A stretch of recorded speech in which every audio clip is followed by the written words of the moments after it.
My name is Pastor Jason. This is Pastor Jason.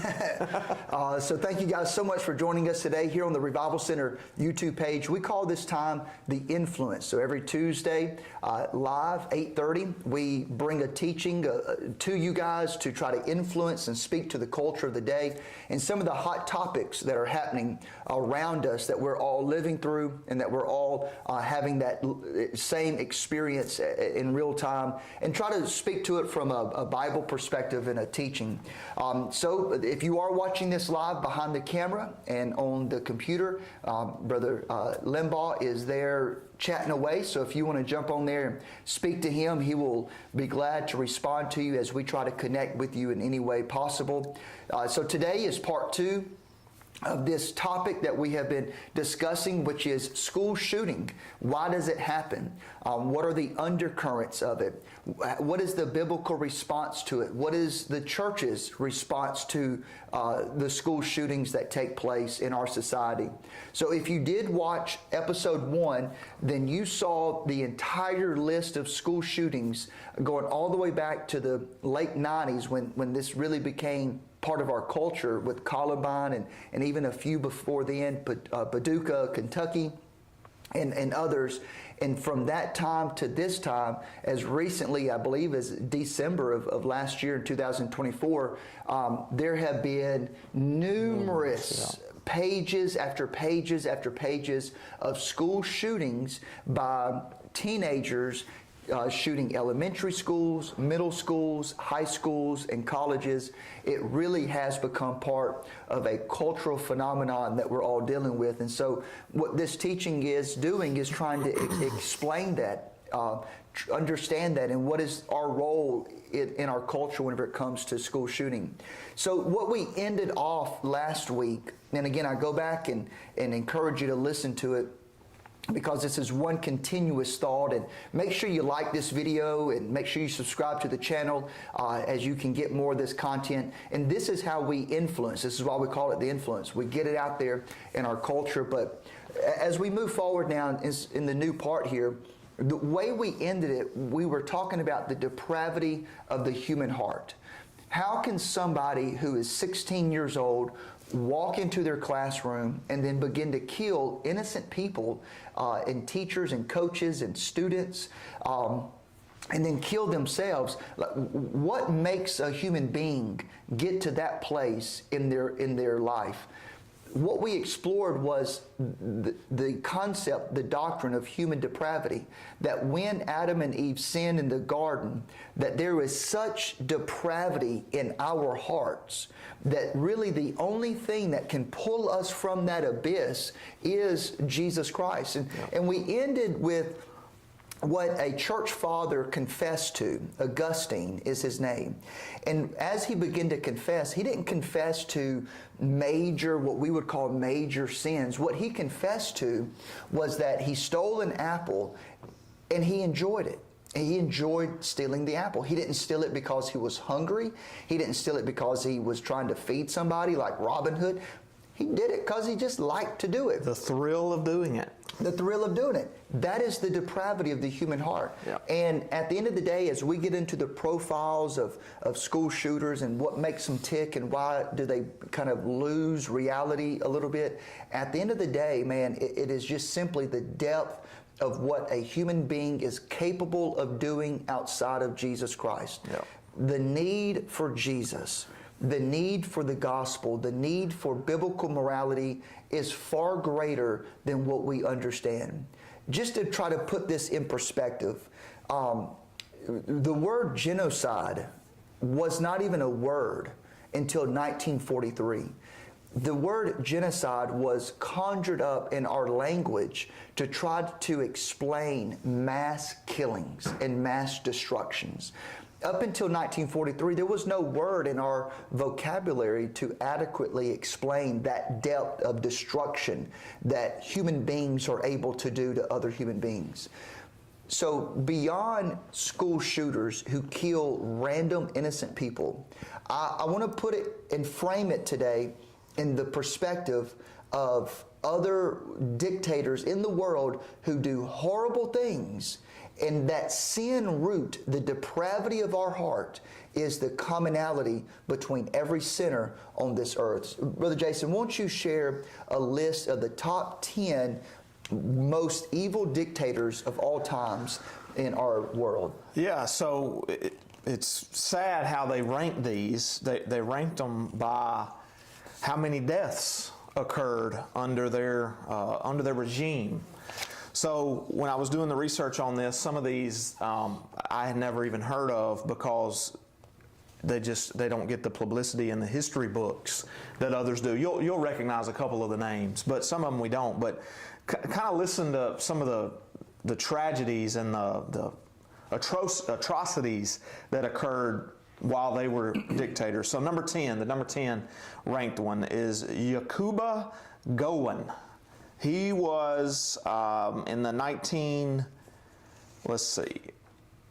well, it doesn't give the years, but it was in Nigeria. He was a dictator in Nigeria.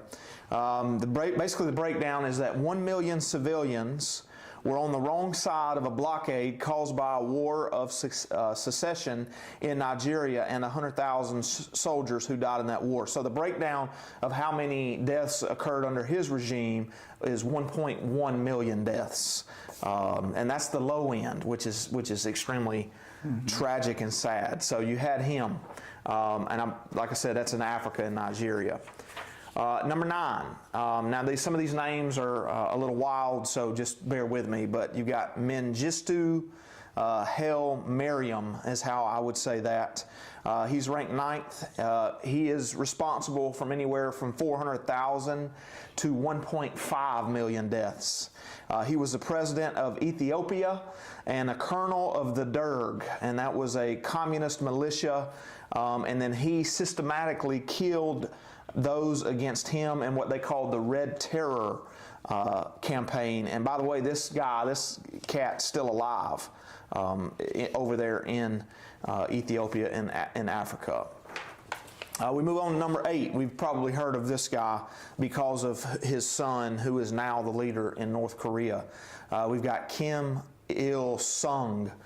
He's number 8, responsible for 1.6 million deaths. He was, like I said, he's in North Korea, unpopular among his people. Kim used the U.S. as a scapegoat and forced the country to believe in his delusion or else. So, like I said, he's the father of Kim Jong-il, who is now the leader in North Korea, and we know how crazy them folks are over there in North Korea. Number 7, we've got Pol Pot. That's how I say that, Pol Pot. He was responsible for 1.7 million deaths. What country? I think, Cambodia. Yep. Cambodia. The Killing Fields. There's a movie about that called Killing Fields. That's right. So what he did was he forced the city folk to relocate to farms and forced them into hard labor. And I'm not talking like hard labor. That's just an easy term for that. Extreme labor. So I'm going to read a little bit more about him because you mentioned it. He was the leader of a communist movement, if you catch that term, in Cambodia. He attempted to cleanse the country, and it resulted in the death of an estimated 1.7 to 2.5 million people. There was an interesting policy going around called agrarian collectivization, which he put into practice in the late 1970s. And like I said, it basically forced folks to head out into the farms to do extreme labor, and it led to the deaths of 20% of the Cambodian population during his rule and regime. Evil. So much death and destruction. Yeah. I can't imagine being remembered in history as one of the top 10 most terrible dictators. That just goes back to what Pastor Jason was saying of what the human heart is really capable of. Evil. Number 6, Ismail Enver Pasha. And I believe this is the guy where the term genocide came from. Yes, this is where the word came from, genocide in the 1940s. He's responsible for 2.5 million deaths. There's a breakdown of the deaths that occurred under his by ethnicity or family group. He was responsible in 1915 for killing 1.2 million Armenians. He was responsible for killing 350,000 Greek Pontians, I believe is how you would say that. 480,000 Anatolian Greeks in the around 1920, and then around 500,000 Assyrians, same time frame. So he was a Turkish military officer. He was a part of the Young Turk Revolution, and like I said, this is where we get the term genocide, because he killed so many people in Turkey, in his own country, and that led to the term genocide that we now know. Number 5, the 5th ranked, is Hideki Tojo. He is from Japan. He is responsible for 5 million deaths. World War II. Mm-hmm. Yes, he waged unprovoked wars against China, the U.S., Netherlands, and France, and he was involved with the Japanese efforts in World War II. Absolutely.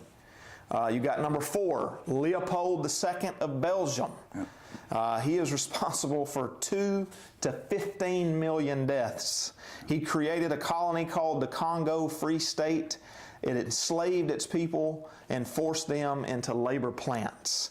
So not only do these guys just kill people, they did it with creativity, which is, once again, evil.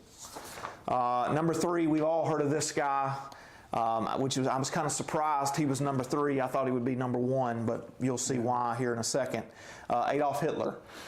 Hitler is responsible for 17 million deaths.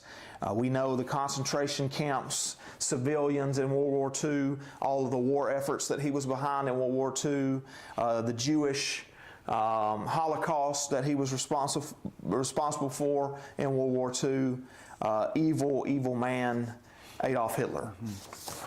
Number 2, another guy involved in World War II, we've probably heard of, Joseph Stalin. So he is considered, when you study history, I used to teach history, so you always get the impressions from the history books that Hitler was the evil, and Stalin kind of gets a pass in the history books.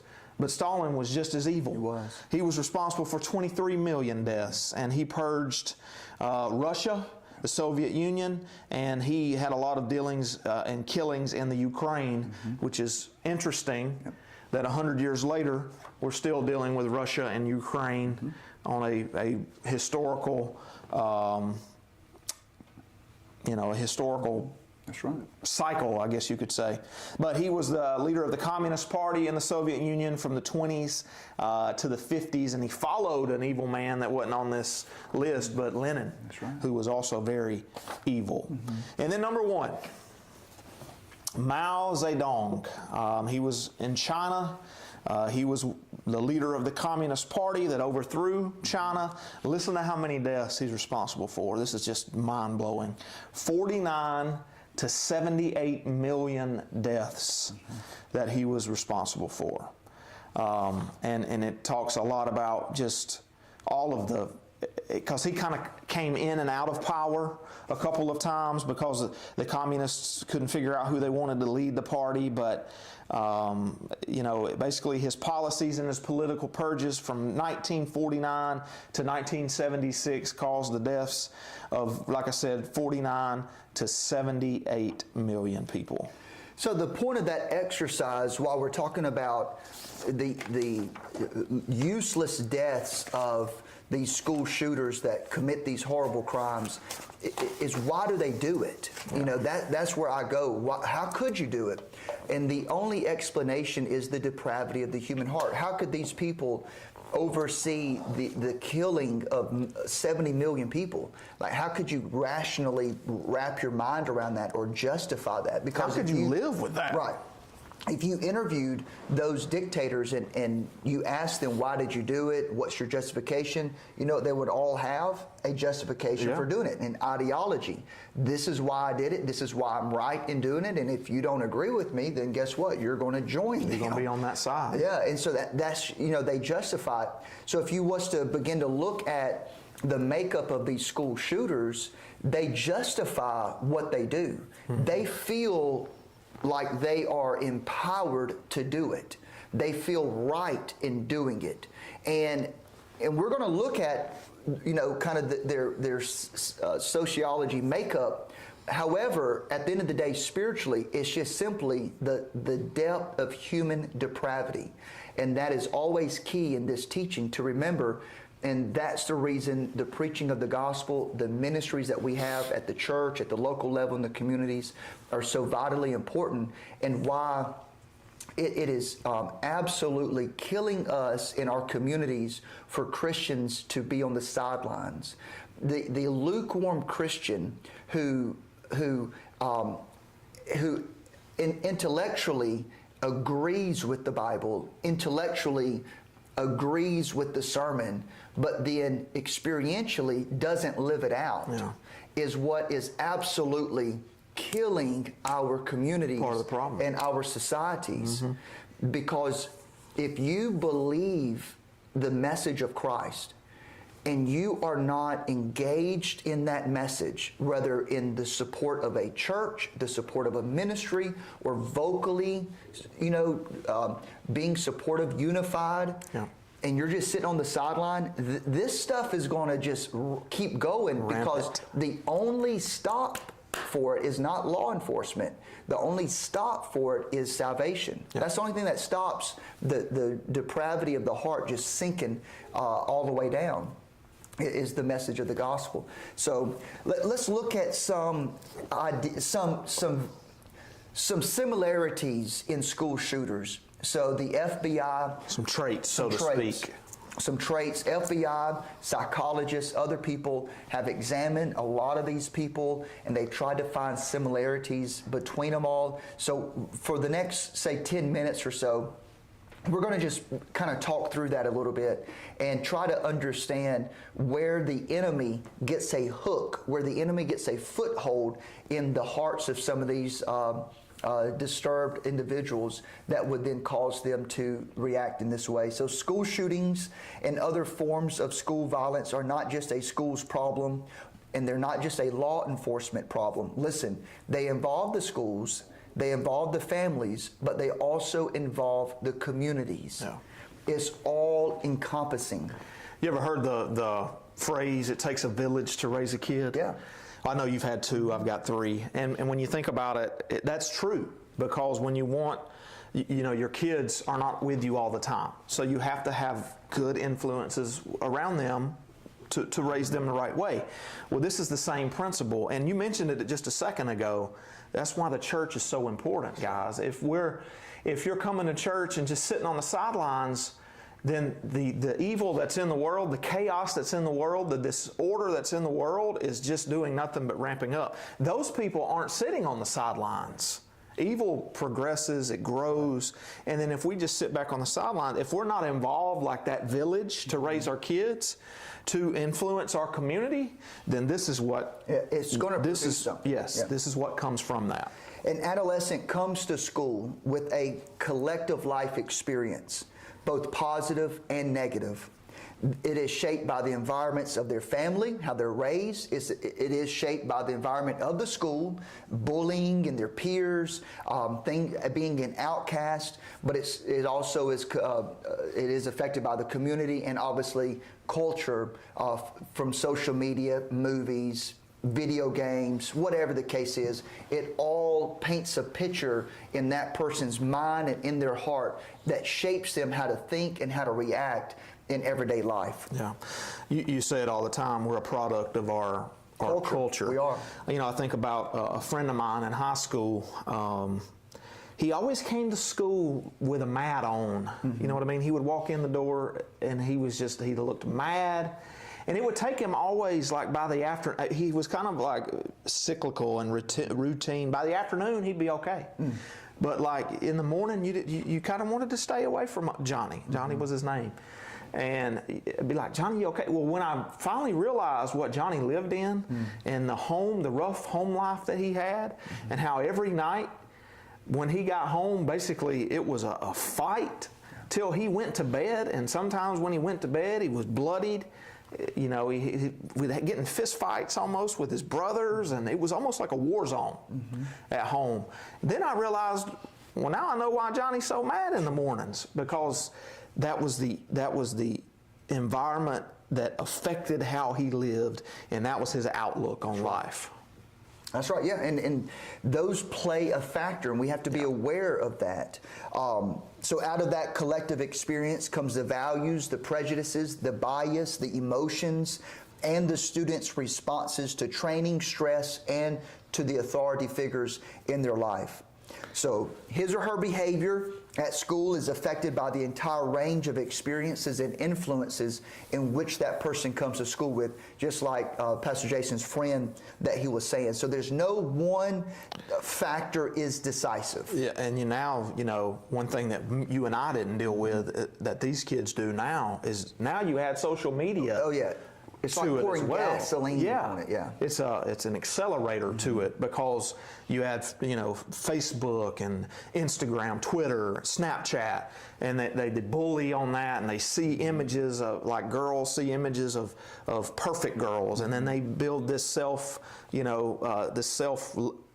not any good, and I don't look like that. And so you add all those factors in too, and that, like I said, that's just an accelerator to everything else that they deal with. Yeah, so there's not one factor that you can look at in someone's life that says, okay, this is why they did this horrible crime, okay? It's not, you can't look at their age, you can't look at their grade in chemistry classes, you can't look at their socioeconomic level in life, whether they're rich or poor, middle class, none of that. It's not one thing. It's a culmination of a lot of things that happen. So when the FBI does their assessment, this is some things that they do. Their assessment is based upon 4 major areas. The first one is the personality of the student. This is the FBI talking. Yeah. Personality of the student, family dynamics, school dynamics, and the student's role in those dynamics. And then the 4th one is the social dynamics. So Pastor Jason, I think we have time to hit a couple of these right here. Okay. If you would hit a few of them, and then we'll kind of come back and close out on this one right here. Okay. So hit those around it. All right, so like I said, these are the FBI's assessments of things that they look for to kind of see what triggered. So here's some clues to a student's personality and that they come from observing who the student was. So how did that person cope with a conflict, disappointment, failure, insult, or other stresses that they encounter in everyday life? Jesus says in his teaching that it is impossible for you to live this life and not be offended. Right. It's impossible. Jesus, the creator of the world, he's the Word that was with the Father. The Word became flesh and dwelt among us. He said it's impossible for you, for me, for you watching, to live your life and not be offended. Yep. And one of the first things that the FBI has pointed out, that these school shooters, a trigger is that they are highly offended by something. And didn't know how to deal with it. And didn't know how to deal with it. Yep. That's exactly right. And here we are as Christians sitting here with the gospel message of Jesus Christ that is talking about this subject in our lives right here. And we just sit on it. And we sit on it. Yeah. We have the answer. We have the answer, ladies and gentlemen. Yeah. So another tip or thing that they see is, how does that student express anger or rage, frustration, disappointment, humiliation, sadness, or similar feelings? Yep, kind of goes back to what we just said. Yep. All right, so how do they demonstrate how the student feels about himself or herself? Normally him, but what kind of person the student imagines himself to be, and how the student believes he or she appears to others. And for that, it reminds me of the imagination game. That people that deal in some of this stuff right here, and I'm thinking of people like those that are addicted to pornography, those who are serial rapists, or those who turn into serial killers, like the Jeffrey Dahmers of the world. I know that's extreme. Yeah. I know, but whenever you do look at some of their profiles, some of what they fall over into is the fantasy world. So they'll engage in this fantasy lifestyle of fantasizing about killing, fantasizing about rape or murder or whatever, and pornography plays a big role in that. And then what happens is the fantasy world becomes so strong that they begin to act out their fantasies in real life. Yeah. Well, they start small a lot of times, small, yeah. and then there's no consequence. Maybe they didn't get caught, and then it just builds. And so the gears that keeps us from not acting out on our fantasies. Well, I want to be an NBA basketball player. I would have loved to be back in the day. You know, but that's a fantasy. Yeah, not good enough. So what? How crazy would it look if I said, you know what? I'm resigning the Revival Center. I'm going to try out for the NBA. I'm going to start working out, and I'm going to try out for the Atlanta Hawks. That would be, everybody would look at me like I have lost my mind, because the gears in my brain that keeps it from fantasy to reality has now broke. It's just slipped. There's nothing holding me back. Well, that's what happens with some of these people, I believe. So I agree. How do they respond to rules, instruction, or authority figures? Very rebellious. Demonstrating and expressing a desire or need for control, attention, respect, admiration, confrontation, or other needs. Hit that last one real quick, and I'm going to say something. All right. And then last one is demonstrating or failing to demonstrate empathy with the feelings and experiences of others. So basically, they're a blank. Like there's no high, no low. They're almost stoic. It reminds me of a little bit of a narcissistic personality. Where if you cross them in any shape, form, or fashion, they're going to lash out at you in a terrible way. And so it brings me to the last point of this. We'll close this session out here with this last point that the FBI has seen and other psychologists have seen. It's demonstrating, or failing to demonstrate, in other words, a resiliency after a setback, a failure, real or perceived criticism, disappointment, or other negative experiences. In other words, they have the inability to be offended or to have trauma in their life. Again, some of it's real, come from very bad home lives sometimes, very bullied in sometimes. Violent. These are very real things that did take place, but some not, but it's the inability to bounce back from hard times in a positive way. And so the reason I wanted to save that for last is there's a podcast out there of a woman, I don't remember her name, you could probably Google it, I think it was on Joe Rogan, things like that or whatever, watch the language, but she was basically just telling her story of how she escaped North Korea, one of them dictators, and she said in North Korea, the term for depression or trauma or any of those types of anxiety, worry, didn't exist in North Korea. So that's not even in the vocabulary. You weren't allowed to be depressed. And the reason you weren't allowed to be depressed is because you're in a utopia. You're in North Korea. It's perfect. There's nothing wrong in North Korea. According to their leader, their God, their dictator, that dude's grandson that Pastor Jason was talking about. Grandson. And so when she escaped through China, got to America, and she began to understand American culture, she said, what does depressed mean? What does trauma mean? What does mental anguish mean? Or illness. What are these things? Am I allowed to feel that? Is this a feeling? Mental health. Mental health. Didn't even recognize it. And she said that is a luxury that you have in the United States, that you can even express those feelings. Because in North Korea, it's not that we're different than you. It's not that I'm not a human being. I'm a human being, but I'm just not allowed to think that way, because we may watch the government come, drag our mother out, shoot her in the head, and then you got to go to school that day or go do whatever it is that you're supposed to do. And so you don't have the privilege to sit there and to dwell on that or to deal with that or whatever of how we do it.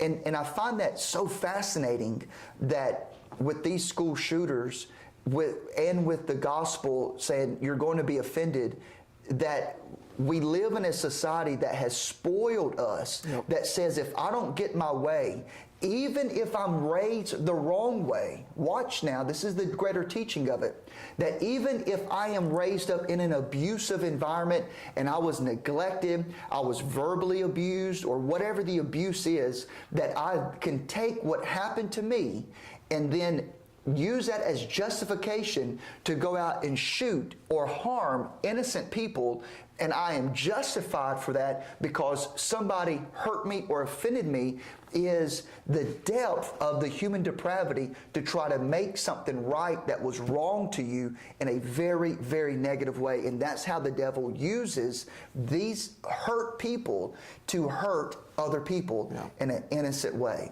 Yeah, I think about recently the guy that shot the CEO of the healthcare. Yeah, that's right. Just because the healthcare system is janky or broken, corrupt, yeah, it justifies corrupt in his mind to go shoot the CEO of United Healthcare. Point blank in the back of the head. That's the evil. That's evil. And that's because we aren't resilient. People aren't resilient. They can't bounce back.